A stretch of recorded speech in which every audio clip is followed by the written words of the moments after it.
नमस्कार दोस्तों, government exam info में आपका स्वागत है। आई होप आप सभी ठीक होंगे और अपनी एग्ज़ाम की तैयारियों में लगे होंगे। तो देखिए दोस्तों, यहाँ पर आज लाइव स्टॉक एक्सटेंशन ऑफिसर के लिए जो भी तैयारी कर रहे हैं, पशुधन प्रसार अधिकारी, अधिदर्शक और प्रदर्शक रेशम के लिए जो भी तैयारी कर रहे हैं, उनके लिए आज का वीडियो काफ़ी इंपॉर्टेंट रहने वाला है। देखिए अभी हम सिलेबस वाइज यहाँ पर चल रहे हैं। तो देखिए यहाँ पर हमने दो जो टॉपिक्स हैं इसके वो कवर कर लिए थे। पहला आपका था साइटोलॉजी एंड मॉलिकुलर बायोलॉजी, दूसरा आपका था माइक्रोबायोलॉजी। इनमें कुछ टॉपिक्स रह गए थे, उनको हम बाद में कवर करेंगे। आज हमारा जो टॉपिक है वो है प्लांट किंगडम। देखिए प्लांट किंगडम से किसी भी एग्ज़ाम में जिसमें बायोलॉजी आती है उसमें प्लांट किंगडम से काफ़ी सारे क्वेश्चन हर बार पूछे जाते हैं। तो आज हम प्लांट किंगडम पढ़ने वाले हैं। इसमें हम देखेंगे इसका जनरल कैरेक्टरिस्टिक, स्ट्रक्चर और क्लासिफिकेशन। इसके अलावा जो यहाँ पर एल्गी है, लाइकेंस हैं, fungi, bryophyta, pteridophyta, gymnosperm and angiosperm, ये सारे टॉपिक्स आज हम क्लियर करने वाले हैं। आज का वीडियो काफ़ी इंपॉर्टेंट रहने वाला है। तो चलिए शुरू करते हैं आज का वीडियो। और देखिए यहाँ पर दोस्तों, अगर आप मल्टीपल चॉइस क्वेश्चंस करना चाहते हैं या प्रैक्टिस सेट्स करना चाहते हैं तो आपको इस चैनल पर प्लेलिस्ट में जाना है और सबसे ऊपर पहला ऑप्शन आपको मिल जाएगा पशुधन प्रसार अधिकारी का। अराउंड यहाँ पर 18 से 19 वीडियोज़ आ चुके हैं, जिसमें कुछ थ्योरी क्लासेस हैं, कुछ टेस्ट सीरीज़ हैं और कुछ मॉक टेस्ट भी हैं उसमें। तो वो आप फॉलो ज़रूर करें। एनिमल हस्बेंड्री से वहाँ पर शुरुआत की गई है। पहला पार्ट उसका एनिमल हस्बेंड्री, पहले 2 या 3 पार्ट उसमें एनिमल हस्बेंड्री के हैं, तो वहाँ से आप शुरुआत कर सकते हैं। थ्योरी पार्ट्स भी हमने शुरू कर दिया है सिलेबस वाइज, जिसके 2 यूनिट हो गए। आज हमारा तीसरा है प्लांट किंगडम। तो चलिए शुरू करते हैं आज का वीडियो। और शुरू करने से पहले अगर आप चैनल पर नए हैं तो सब्सक्राइब करके रखें और पास में बेल आइकन को प्रेस करके रखें सभी अपडेट्स गवर्नमेंट एग्जाम से जुड़ी हुई पाने के लिए और एग्ज़ाम की तैयारी के लिए। तो चलिए शुरू करते हैं आज का वीडियो। तो देखिए दोस्तों, सबसे पहले हम बात कर लेते हैं एनिमल किंगडम में हिस्ट्री को लेकर। कई बार हिस्ट्री से डायरेक्ट क्वेश्चन आ जाता है। जैसे कि बात करें वनस्पति विज्ञान के जनक की, तो ये कौन थे, तो इस तरह से क्वेश्चन पूछ लिए जाते हैं। तो सबसे पहले यही देख लेते हैं। देखिए आपका वनस्पति विज्ञान के जो जनक थे वो थे आपके थ्रियोफिड्स, यानी ये नाम याद रखिएगा, थ्रियोफिड्स जो थे उन्हें ही वनस्पति विज्ञान का जनक कहा जाता है। देखिए इन्होंने एक पुस्तक लिखी थी हिस्टोरिया प्लांटरम। इस पुस्तक में इन्होंने सबसे पहले 480 पौधों का जो है वर्णन किया था और उनके बारे में यहाँ पर लिखा गया था इस बुक में। इसके बाद जो कैरोलस लीपियस नाम के एक व्यक्ति थे जिन्होंने एक और पुस्तक लिखी जिसका नाम था जनरल प्लांटरम। 1937 में इन्होंने ये पुस्तक लिखी थी। इसमें इन्होंने इन 480 पौधों को 24 भागों में डिवाइड किया था। ठीक है, तो 1937 में कैरोलस लीनियस ने एक पुस्तक लिखी थी जनरल प्लांटरम, और जो हिस्टोरिया प्लांटरम में 480 पौधों का वर्णन किया गया था, इन सभी पौधों को इन्होंने 24 भागों में वर्गीकृत किया था। और जो कैरोलस लीनियस है, इन्हें आधुनिक वर्गीकरण का जनक कहा जाता है। यानी कि जो आपका वनस्पति विज्ञान है उसके आधुनिक वर्गीकरण का जनक किसे कहा जाता है? कैरोलस को। तो अगर क्वेश्चन पूछा जाए कि वनस्पति विज्ञान का जनक किसे कहा जाता है, तो इसका आंसर होगा थ्रियोफिड्स। और आधुनिक वनस्पति विज्ञान के वर्गीकरण का जनक किसे कहा जाता है, तो इसका आंसर होगा कैरोलस लीनियस ने। 1937 में इन्होंने ये वर्गीकरण किया था अपनी पुस्तक के माध्यम से, जनरल प्लांटरम। आगे बढ़ते हैं। देखिए इसके बाद 1983 में, माफ़ कीजिएगा 1883 में आइकलर नाम के एक व्यक्ति थे जिन्होंने इस पूरे वनस्पति विज्ञान को 2 भागों में डिवाइड किया था। देखिए 2 भाग कौन कौन से थे। आपका जो पहला भाग था वो था आपका क्रिप्टोगेमिया और दूसरा था फेनरोगेमिया। देखिए इसमें आगे जो हम पढ़ने वाले हैं इसी वर्गीकरण के आधार पर पढ़ने वाले हैं। क्रिप्टोगेमिया की बात करें तो इसके अंतर्गत आपका थैलोफाइटा, टेट्रोफाइटा, ब्रायोफाइटा, ये सारे आते हैं आपके। देखिए क्रिप्टोगेमिया की बात करें तो इस कैटेगरी में उन पौधों को रखा गया जिसमें पुष्प यानी कि फूल और बीज दोनों नहीं बनते थे। ठीक है, तो ये ध्यान में रखिएगा। क्वेश्चन पूछा जाए कि आइकलर ने 1883 में जो वर्गीकरण किया गया था उसमें क्रिप्टोगेमिया में क्या चीज़ें नहीं बनती हैं, अगर ये क्वेश्चन पूछा जाए तो आपका आंसर होगा जिसमें इनमें पुष्प और बीज का निर्माण नहीं होता है। देखिए फेनरोगेमिया की बात करें तो जिसमें दोनों उत्पन्न होते हैं, दोनों का निर्माण होता है, वो होता है आपका फेनरोगेमिया। तो ये बेसिक डिफरेंस है दोनों में। इसी के आधार पर यहाँ पर ये वर्गीकरण किया गया है पूरे वनस्पति विज्ञान का। तो 1883 में आइकलर ने ये वर्गीकरण किया था और इसी के अनुसार हम आज जो है आपका जो भी प्लांट किंगडम है उसको हम पढ़ने वाले हैं और इसी के अकॉर्डिंग ये चलता है। तो ये हो गया आपका हिस्ट्री। अब आगे बढ़ते हैं। तो देखिए दोस्तों, यहाँ पर अब बात कर लेते हैं जो हमारे सिलेबस के अकॉर्डिंग टॉपिक्स हैं। तो देखिए यहाँ पर आधुनिक वर्गीकरण के आधार पर पादप जगत को निम्नलिखित ढंग से विभाजित किया गया है। देखिए जो अभी हमने देखा था 1883 में आइकलर ने जो वनस्पति विज्ञान का वर्गीकरण किया था, उसी के आधार पर अब हम इसको पढ़ने वाले हैं।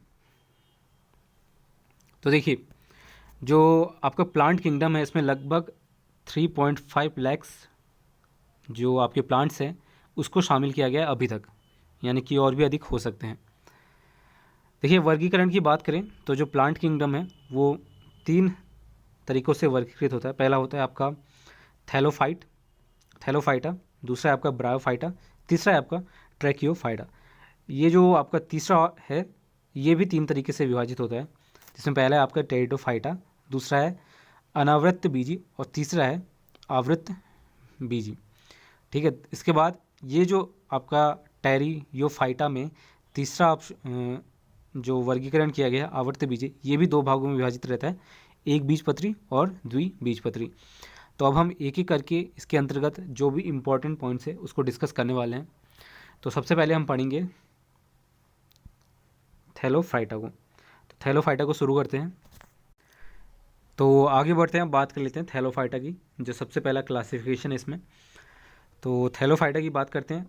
देखिए दोस्तों, अगर आपको कोई किसी शब्द या वर्ड का यहाँ पर आपको अगर हिंदी में दिया गया और मीनिंग समझ में नहीं आ रही है, तो हालांकि मैं इसमें आपको क्लियर कर दूंगा उसको इंग्लिश में भी, लेकिन फिर भी कोई वर्ड छूट जाता है यहाँ पर जो हिंदी में दिया गया है और हिंदी में आपको समझ में नहीं आ रहा है, तो नीचे कमेंट करके बता दें आप, तो मैं उसको एक्सप्लेन कर दूंगा।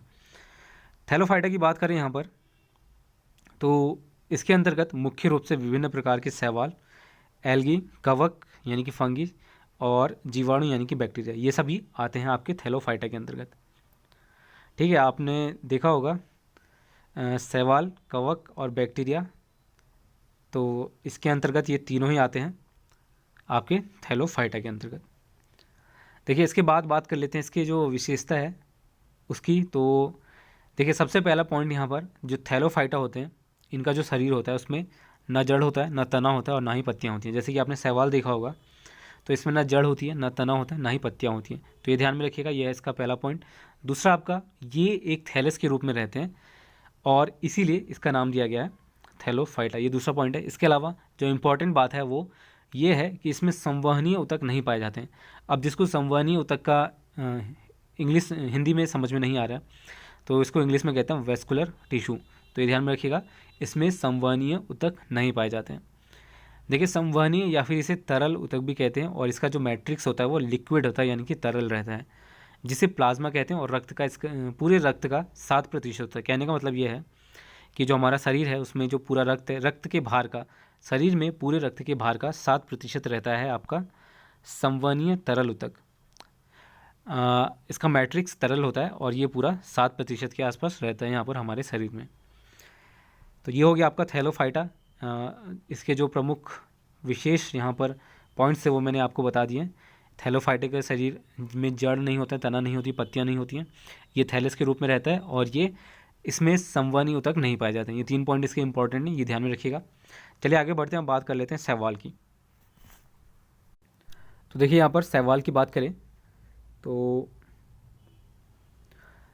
जो आपका प्लांट किंगडम है इसमें जो शैवाल होता है वो सबसे सरल जीव माना जाता है। फोटोसिंथेसिस द्वारा ये अपना भोजन बनाता है और इसके अध्ययन को क्या कहते हैं, इसके अध्ययन को कहते हैं आपका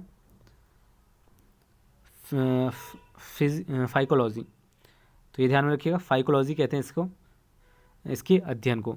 ये भी क्वेश्चन पूछा जा सकता है आपसे, कई बार पूछा भी गया है, शैवाल के अध्ययन को क्या कहते हैं, तो इसका राइट आंसर है फाइकोलॉजी। तो पादप जगत का सबसे सरल जीव और ये फोटोसिंथेसिस द्वारा अपना भोजन बनाते हैं। विशेषताओं की बात कर लेते हैं। तो नंबर 1 यहाँ पर है आपका, ये हरित लवक युक्त होते हैं। हरित लवक यानी कि क्लोरोफिलस कहते हैं इसे, हरित लवक युक्त रहते हैं। पहला है हो गया इसकी विशेषता। दूसरा है आपका संवहन ऊतक रहित नॉन वेस्कुलर होते हैं ये, और स्वपोषी यानी कि ऑटोट्रॉफिक होते हैं। तो ये हरित लवक युक्त होते हैं जिसके कारण ये फोटोसिंथेसिस कर पाते हैं। दूसरा, इसमें संवहन ऊतक नहीं रहता है, संवहन ऊतक रहित यानी कि नॉन वेस्कुलर होते हैं ये, और स्वपोषी होते हैं, ऑटोट्रॉफिक होते हैं। इसके बाद बात करें तो इसका जो शरीर होता है शैवाल का, वो शुकाक सदृश यानी कि थैलोइड होता है। आप देख सकते हैं ये जो आपको इमेज दिख रही है, तो इसका जो शरीर है वो थैलोइड होता है।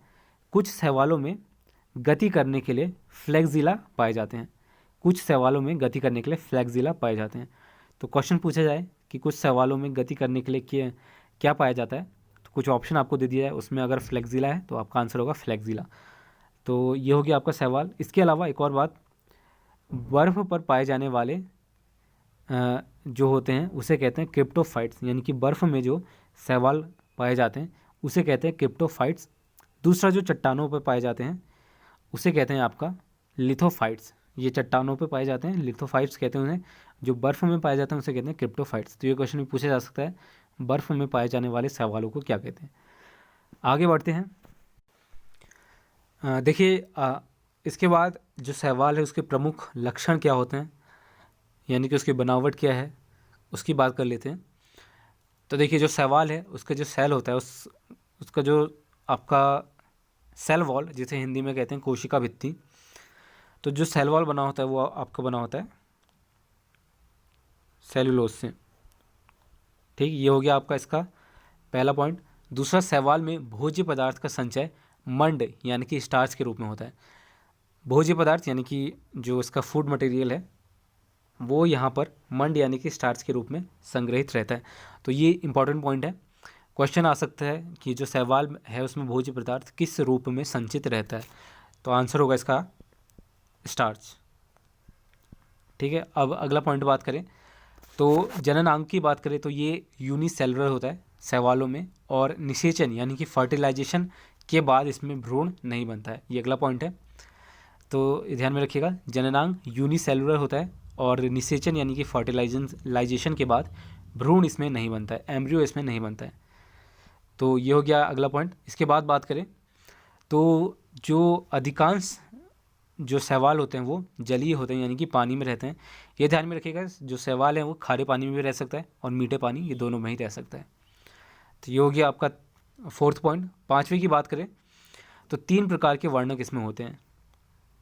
पहला हमने बात कर ली है हरित लवक वर्णक की, तो इसकी बात करें तो हरा वर्णक इसे कहते हैं, और इसी की मदद से प्रकाश संश्लेषण कर पाता है यहाँ पर शैवाल, फोटोसिंथेसिस कर पाता है।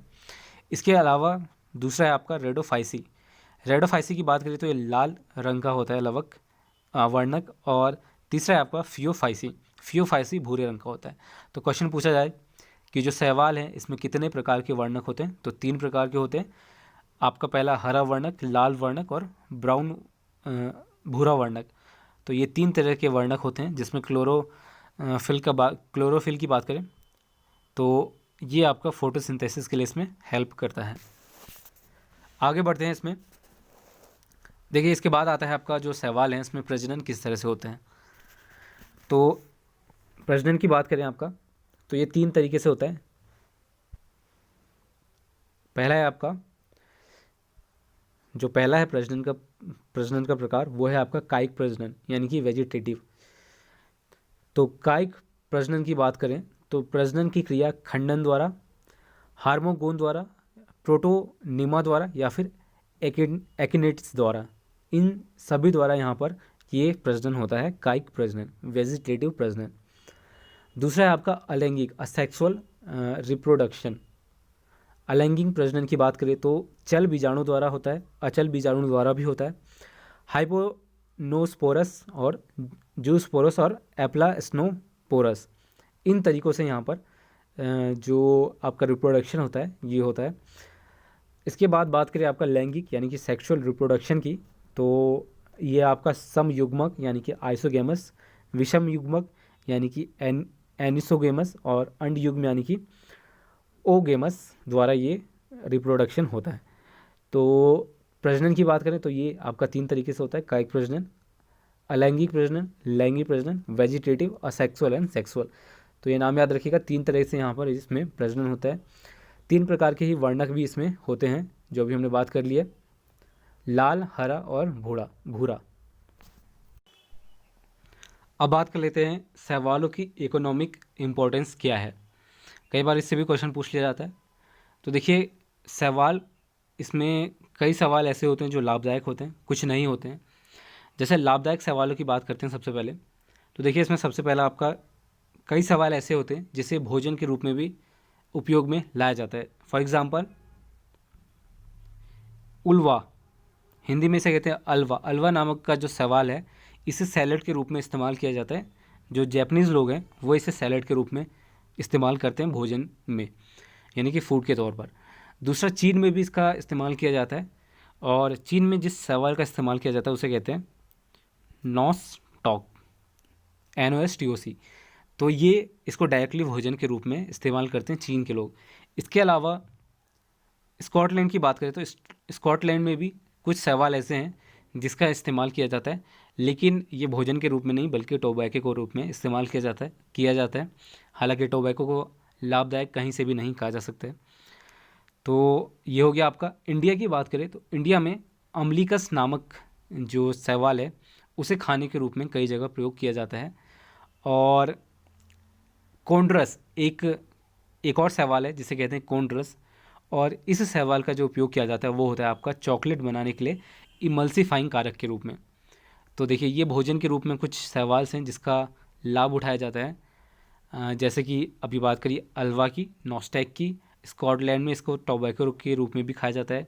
इंडिया में अम्लिकस नाम का जो शैवाल है वो खाया जाता है, और कोंड्रस नाम का शैवाल इमल्सिफाइंग कारक के रूप में भी यहाँ पर उपयोग में लाया जाता है।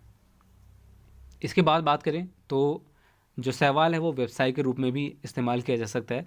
जैसे कि कुछ शैवाल ऐसे होते हैं जिसका फर्मेंटेशन कर दिया जाए तो वो एसिटिक एसिड बन जाता है, और उससे एसिटिक एसिड बनाया जा सकता है। तो एसिटिक एसिड बनाने में इसका इस्तेमाल हो सकता है। दूसरा आपका आयोडीन, आयोडीन बनाने में भी कुछ शैवालों का यहाँ पर उपयोग किया जाता है। एग्ज़ाम्पल के तौर में लेमिनेरिया नाम का जो शैवाल होता है उससे आयोडीन प्राप्त किया जा सकता है। तो व्यवसाय के रूप में भी इसका इस्तेमाल किया जा सकता है। कृषि के क्षेत्र की बात करें तो आपको मालूम है, आपने पढ़ा होगा एनाबीना नाम सुना होगा, जो कि नाइट्रोजन स्थिरीकरण में इसका उपयोग किया जाता है। इसके अलावा नील हरित शैवाल जो उपजाऊ भूमि के बनाने में उपयोग में लाया जाता है, नील हरित शैवाल। तो ये हो गया आपका कृषि के लिए। औषधि की बात करें तो औषधि के रूप में भी एक सवाल है जिसका नाम है आपका कारा, और इसकी बात करें कारा, और एक और है आपका नेट्रेला की बात करें, नेट्रेला और कारा, ये दोनों ही आपके मलेरिया के लिए इस्तेमाल किए जाने वाले शैवाल हैं। यानी कि मलेरिया के रोग को रोकने के लिए, ख़त्म करने के लिए इन शैवालों का इस्तेमाल किया जा सकता है। इसके अलावा एक ऐसा भी शैवाल है जिसको एंटीबायोटिक के रूप में इस्तेमाल किया जा सकता है, और उसका नाम है आपका क्लोरेला नाम का ये शैवाल है जिसे एंटीबायोटिक के रूप में यहाँ पर इस्तेमाल किया जा सकता है। तो ये हो गया आपका इकोनॉमिक इम्पोर्टेंस ऑफ एल्गी, यानी कि शैवालों का आर्थिक महत्व क्या है। आगे बढ़ते हैं। अब बात कर लेते हैं आपका जो थैलाफाइटा में अगला है वो है कवक, यानी कि फंगी। देखिए यहाँ पर ये स्पेलिंग करेक्ट कर लीजिएगा। तो फंगी की बात करें तो सबसे पहला, ये जो कवक होता है, कवक जो होता है वो हरित लवक रहित होता है। दूसरा, ये संकेंद्रीय होता है यानी कि न्यूक्लिएट होता है। तीसरा, ये संवहन ऊतक रहित होता है। तो ये 3 इसके यहाँ पर इसके गुण हैं। पहला, हरित लवक रहित होता है ये। दूसरा, संकेंद्रीय न्यूक्लिएट होता है। तीसरा, संवहन ऊतक रहित नॉन वेस्कुलर होता है। ये 3 हो गए यहाँ पर। इसके बाद बात करें तो इसके जो अध्ययन है वो क्या कहलाता है, उसकी बात करें तो इसे कहते हैं माइकोलॉजी। आपको मालूम होगा अगर आपने पढ़ा है ये, तो इसे कहते हैं माइकोलॉजी।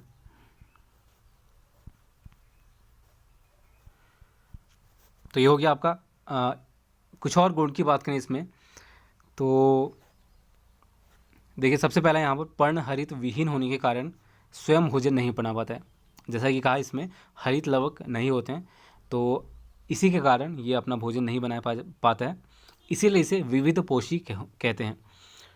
विविध पोषी की बात करें तो इसे इंग्लिश में कहते हैं हेट्रियोट्रॉफिक। मैं यहाँ पर लिख देता हूँ, HETEROPHIC।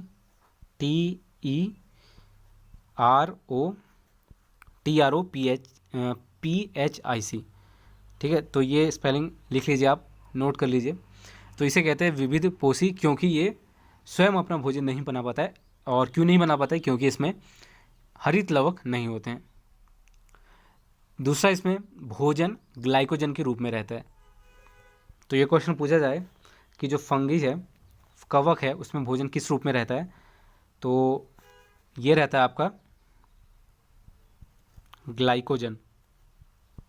ग्लाइकोजन के रूप में ये रहता है आपका फंगस में जो भोजन रहता है, वो ग्लाइकोजन के रूप में रहता है।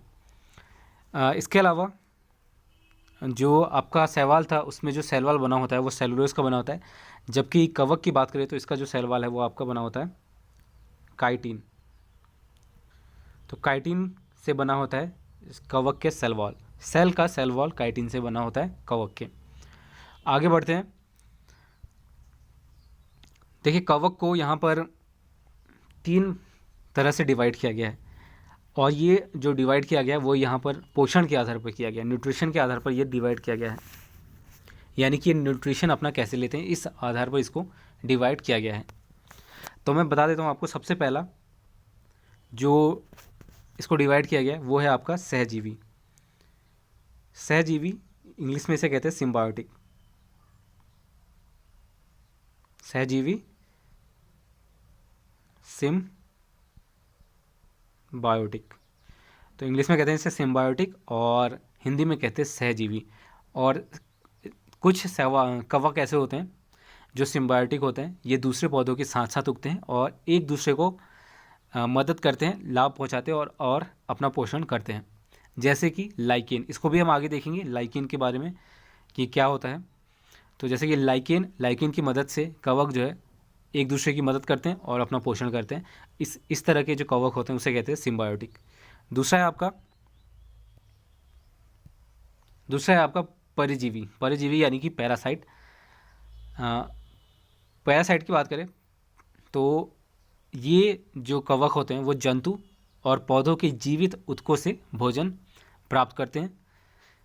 यानी कि जो जीवित पौधे हैं या जंतु है, उनका जो सेल डेड नहीं है, उनसे यहाँ पर ये जीवित ऊतकों से यहाँ पर ये भोजन प्राप्त करते हैं, और ये हमेशा हार्मफुल रहते हैं। जैसे कि एग्जाम्पल के तौर पे देखा जाए तो पाक्शीनिया नाम का जो कवक है, या फिर ऑस्ट्रिलागो इस नाम के जो कवक हैं, ये होते हैं आपके पैरासिटिक यानी कि परजीवी। अगला है आपका मृतोपजीवी। इंग्लिश में से कहते हैं सैप्रोफाइट।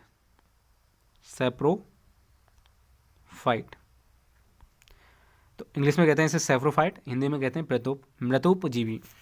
मृतोपजीवी जैसा कि नाम से आपको मालूम होगा, सड़े गले मृत जीव या फिर सड़े गले कार्बनिक पदार्थों से ये अपना भोजन ग्रहण करते हैं। एग्जाम्पल के तौर पे राइजोपस या फिर मोरजेला, ये 2 तरह के कवक हैं। एग्जाम्पल आप नोट डाउन कर सकते हैं, राइजोपस या फिर मोरजेला। तो ये हो गया आपका कवक। अब बात कर लेते हैं जो अभी मैंने कहा लाइकेन की। तो लाइकेन क्या होते हैं, क्योंकि ये भी सिलेबस में आपका दिया गया है, तो इसको भी थोड़ा देख लेते हैं। लाइकेन की बात तो ये भी आपका थैलोफाइट प्रकार का वनस्पति है, यानी कि ये भी थैलोफाइट के अंतर्गत आता है। देखिए, जो लाइकेन होता है वो आपका फंगी यानी कि आपका कवक और शैवाल, कवक और शैवाल, ये दोनों से मिलकर बना होता है।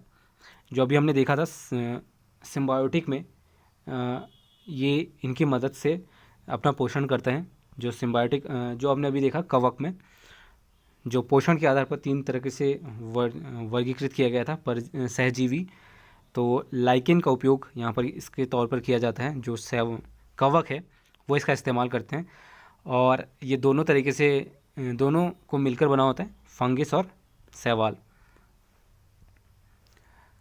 देखिए इसमें कवक जो है ये दोनों से मिलकर बना होता है, और जो कवक है वो जल, खनिज लवण, विटामिन्स और इन्हीं तरह की चीज़ों को शैवाल को देता है, और जो शैवाल है वो फोटोसिंथेसिस करता है और कार्बोहाइड्रेट का निर्माण करता है, और इसका निर्माण करने के बाद कवक को देता है।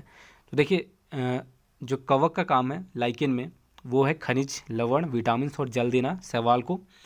चूँकि कवक में अभी हमने देखा हरित लवक नहीं होता है, जो अभी हमने आगे पढ़ लिया है, तो कवक में हरित लवक नहीं होता है, तो इसी कारण ये सारी चीज़ें देने का काम कवक का है, और कवक से ये सारी चीज़ें लेकर शैवाल फोटोसिंथेसिस करते हैं, क्योंकि शैवाल में पर्ण हरित पाया जाता है, क्लोरोफिल होता है इसमें।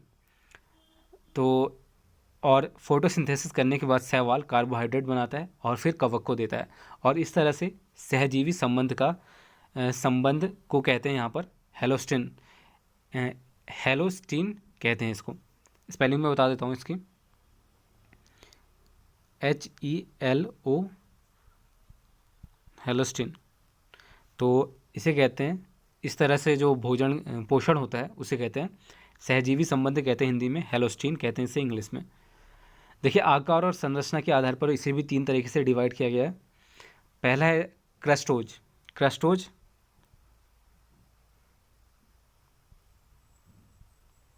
क्रस्टोज, और दूसरा है आपका फेलियोज, FELIOSE। तीसरा आपका फ्रूटिकोज, FRUTICOSE। तो इसको भी 3 तरीके से डिवाइड किया गया। अगर क्वेश्चन पूछा जाए कि लाइकेन को संरचना और आकार के आधार पर कितने प्रकार से डिवाइड किया जाता है, और ऑप्शन दे दिए जाए 2, 3, 4 या 5, तो आपका आंसर होगा 3 प्रकार से इसको डिवाइड किया जाता है लाइकेन को।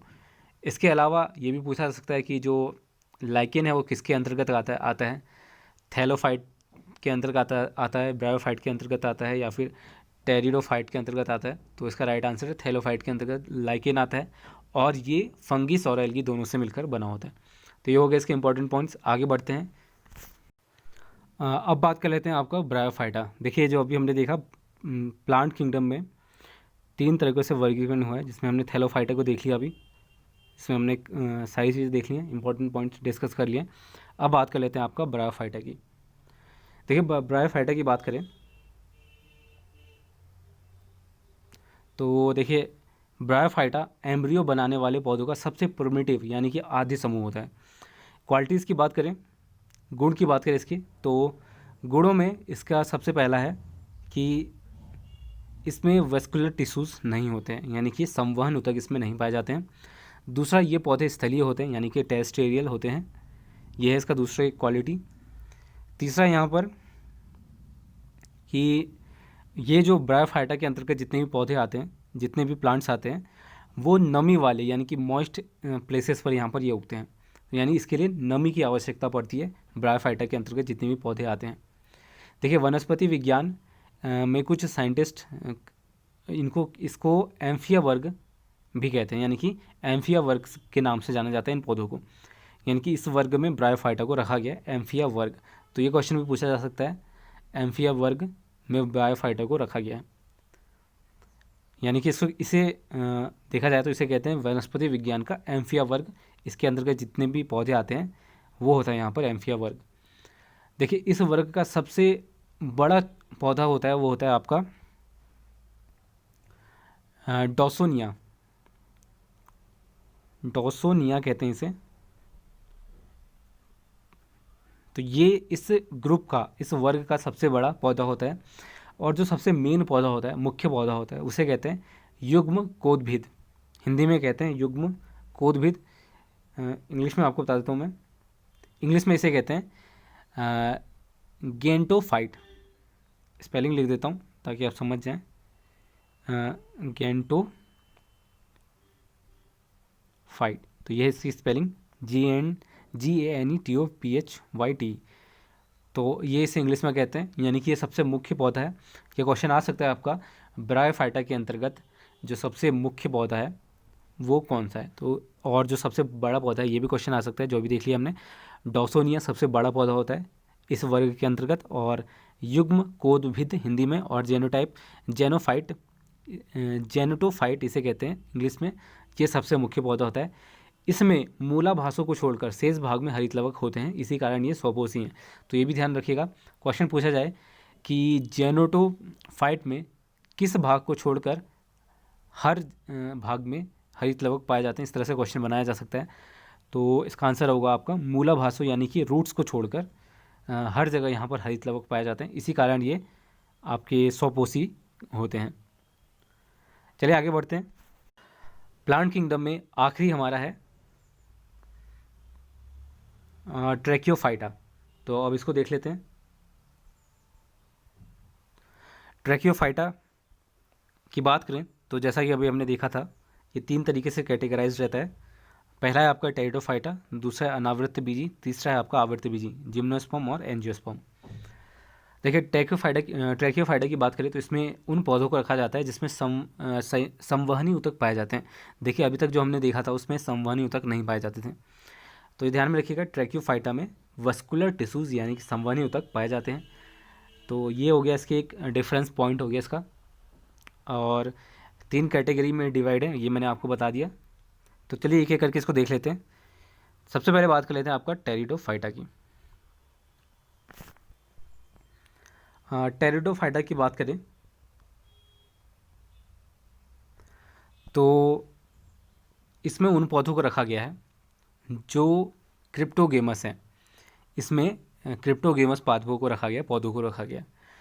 क्रिप्टोगेमस को हिंदी में कहते हैं अपुष्पोभित, अपुष्पोभित कहते हैं इसे। अपुष्पोभित पौधों को इसमें रखा गया है। इंग्लिश में मैं आपको बता देता हूँ, CRYP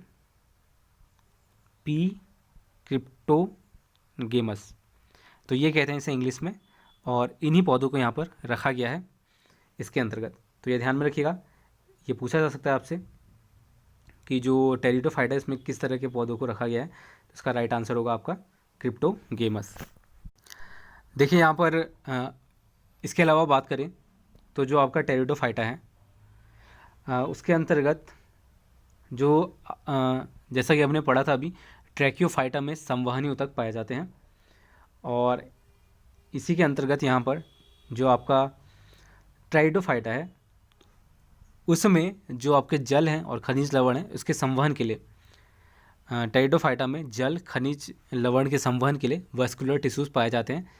और इसके प्रमुख लक्षण की बात करें तो जैसा कि अभी तक हमने पढ़ा था कि जो और तरह की कैटेगरी में जो पौधे होते थे उसमें ना जड़ होता था, ना तना होती थी, ना पत्ती होती थी। इस तरह के जो पौधे होते हैं जो इस कैटेगरी में आते हैं उसमें जड़ भी होता है, तना भी होते हैं और पत्तियाँ भी रहती हैं। इसके अलावा इसका जो संवहन ऊतक है, वेस्कुलर टिश्यू है, वो 2 भागों में बटा रहता है। पहला है आपका जाइलम और दूसरा है आपका फ्लोएम, PHOLEM। तो ये 2 भागों में बटा होता है आपका संवहन ऊतक। तो ये क्वेश्चन आ सकता है टेरिडोफाइटा में संवहन ऊतक कितने भागों में बटा रहता है, तो यहाँ पर इसका आंसर होगा 2 भागों में, जाइलम और फ्लोएम। इसके अलावा देखिए यहाँ पर बीज और पुष्प इसमें निर्माण नहीं होता है, इसका बीज और पुष्प का निर्माण नहीं होता है। और इसके अलावा बात करें बीजाणुओं की तो बीजाणुओं का निर्माण बीजाणु धमनियों में होता है, बीजाणु धमनियों से होता है। देखिए बीजाणुओं को इंग्लिश में कहते हैं स्पोरस, SPORES, और बीजाणु धमनियों को कहते हैं स्पोरेंजिया, स्पोरेंजिया, SPORANGIA कहते हैं इसे। देखिए स्पोरेंजिया की बात करें तो स्पोरेंजिया जिस पत्ती पर उत्पन्न होती है उसे कहते हैं बीजाणु पर्ण, स्पोरोफिल, SPOROPHILL, स्पोरोफिल कहते हैं इसे। तो ये आपसे पूछा जा सकता है कि जो टेरिडोफाइट है इसमें बीजाणु का निर्माण बीजाणु धमनियों में होता है, लेकिन जो आपका बीजाणु धमनी यानी कि स्पोरेंजिया है वो पत्ती पर उत्पन्न होती है, उसे क्या कहते हैं। अगर इस तरह का कोई बड़ा सा क्वेश्चन बना दिया जाए तो आप कंफ्यूज हो जाएंगे, तो ये ध्यान में रखिएगा, उसे कहते हैं बीजाणु पर्ण, स्पोरोफिल। देखिए आपका जो टेरिडोफाइटा है उसे भी यहाँ पर 4 कैटेगरीज में डिवाइड किया गया है। ये जो आपका टेरिडोफाइटा है इसे भी 4 कैटेगरीज में डिवाइड किया गया है।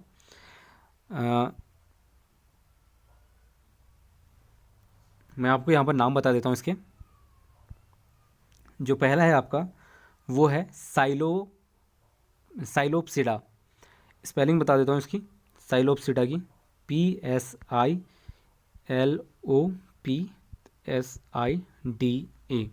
साइलोप्सिडा। दूसरा है आपका लाइकोप्सिडा, LYCOPSIDA,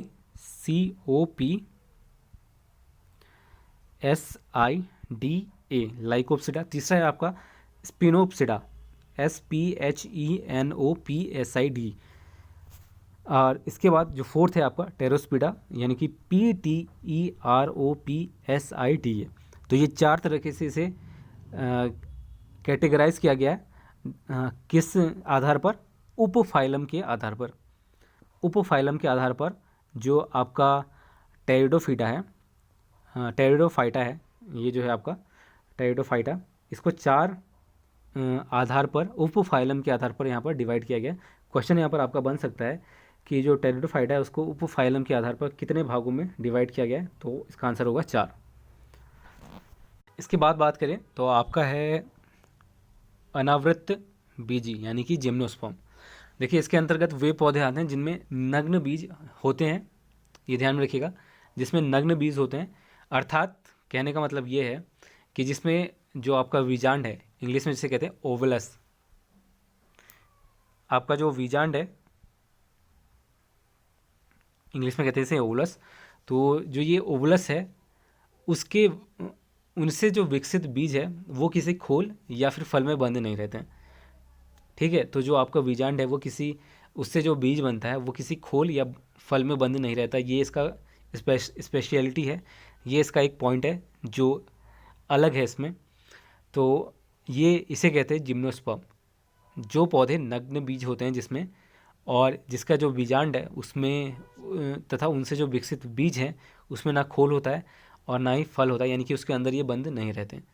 तो ये हो गया। इसके अलावा इसमें ओवरी का पूर्ण अभाव रहता है, ये अगला पॉइंट हो गया। गुण की बात करें तो ये बहुवर्षीय यानी कि पैरामिनल है।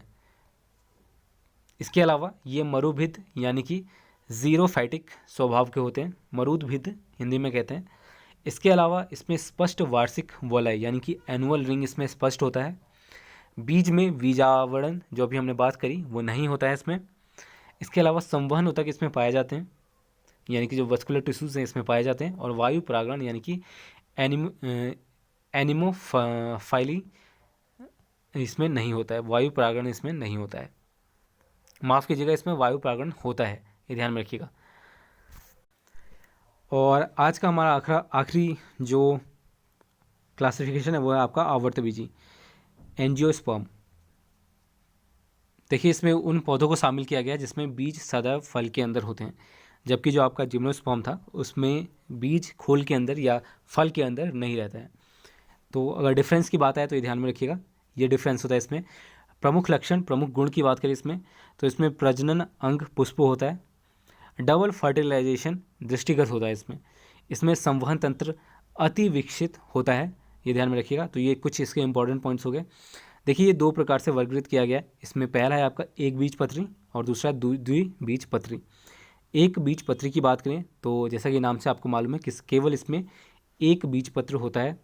दूसरा है एक बीजपत्री की बात कर रहा हूँ यहाँ पर, इसमें केवल एक बीजपत्री होता है, जबकि जो द्विबीजपत्री है उसमें 2 बीजपत्र होते हैं, नाम से आपको मालूम पड़ जाएगा।